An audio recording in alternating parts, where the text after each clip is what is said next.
Bonjour à vous tous, merci de me recevoir une fois de plus chez vous pour cette nouvelle vidéo. Aujourd'hui, je vais traiter de la question des loups cruels, ravisseurs, des faux prophètes, de tous ceux qui viennent déguisés en habits de brebis pour, si possible, séduire les élus. On trouve la mention de ce genre de personnes dans Actes 20-29, je vais vous lire. « Je sais qu'après mon départ, il entrera parmi vous des loups très dangereux, même des loups redoutables, qui n'épargneront point le troupeau. » Je vois aussi donc dans Matthieu 7, 15, le Seigneur qui parle et qui dit « Gardez-vous des faux prophètes qui viennent à vous en habits de brebis, mais qui, au-dedans, sont des loups ravisseurs. » Ils ont un pouvoir de nuisance très grand. Qu'est-ce qu'ils peuvent ravir? Eh bien, ils cherchent à ravir la confiance, la paix du Christ que Dieu donne à ses brebis. Ces hommes n'ont en aucun cas le pouvoir de ravir de la main du Père les brebis qui y sont. Le Seigneur Jésus, leur berger, les garde sans en perdre aucun. Aujourd'hui, on a affaire, parce que nous sommes dans les derniers temps, il y a toujours des loups ravisseurs. Nous avons donc affaire à ceux qui présentent, en tordant la parole, qui présentent la perte du salut. Ils se basent la plupart du temps sur quelques versets, dont ce qui est écrit à partir du verset 4 de l'Épître aux Hébreux au chapitre 6. Je vais lire.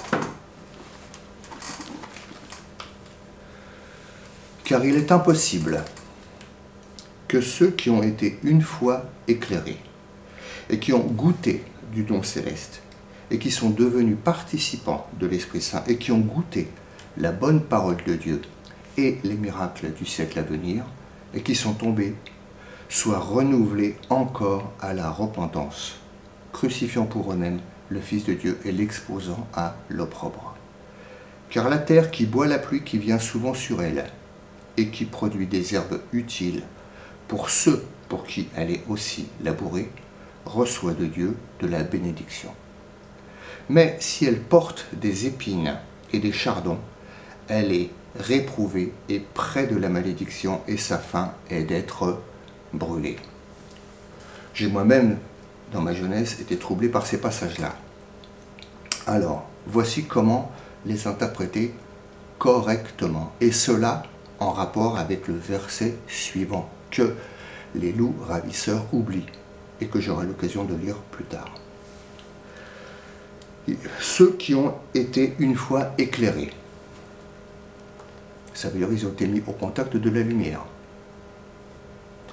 Ils ont reçu, ils ont entendu de leurs oreilles le témoignage donc des apôtres, de leurs frères, anciens juifs, convertis au christianisme, qu'ils fréquentaient peut-être même dans des églises naissantes. Ils ont entendu le témoignage de l'Esprit Saint qui atteste que Jésus-Christ est le Fils de Dieu et de son œuvre. Ils ont été éclairés. Ils ont goûté du don céleste. Ils ont goûté, ils ont eu la perception de la saveur du don céleste. Ils ont vu des chrétiens faire des miracles. Ils ont vu des chrétiens transformés par rapport à leur vie d'avant. Ils ont goûté la bonne parole de Dieu. Ils ont vu à quel point elle pouvait consoler, édifier. Ils ont même vu les miracles du siècle à venir, c'est écrit. Et ils sont tombés. Qu'est-ce que ça veut dire?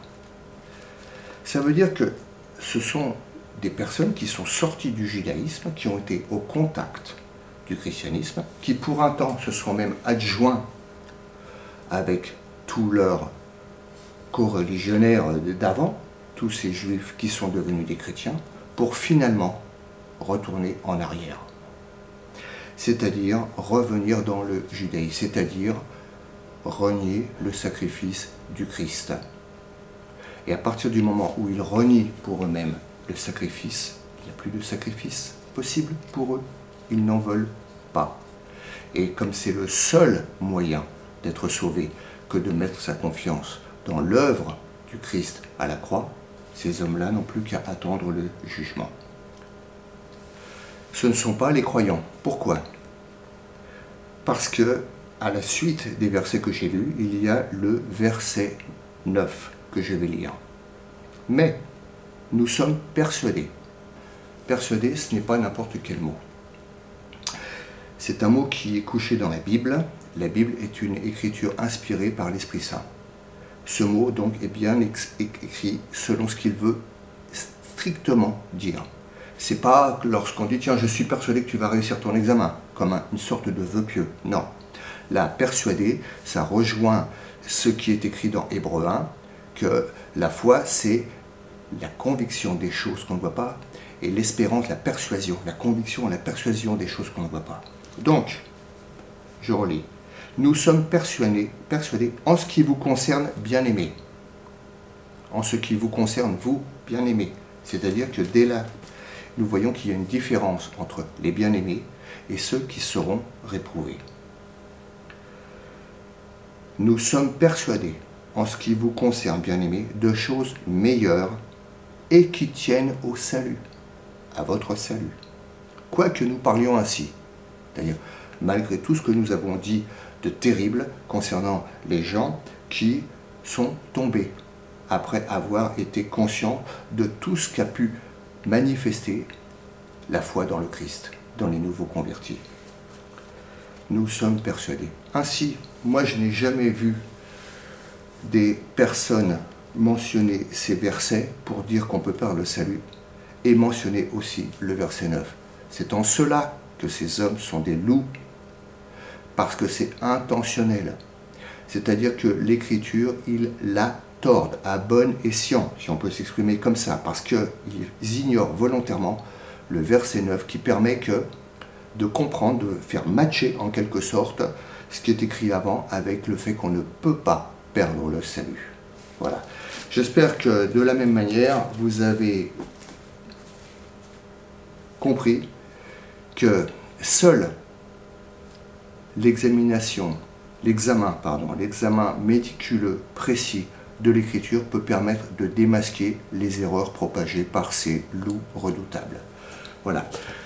Je vous laisse et je vous souhaite une bonne fin de journée dans la paix du Christ. Que personne ne vous la ravisse. Au revoir.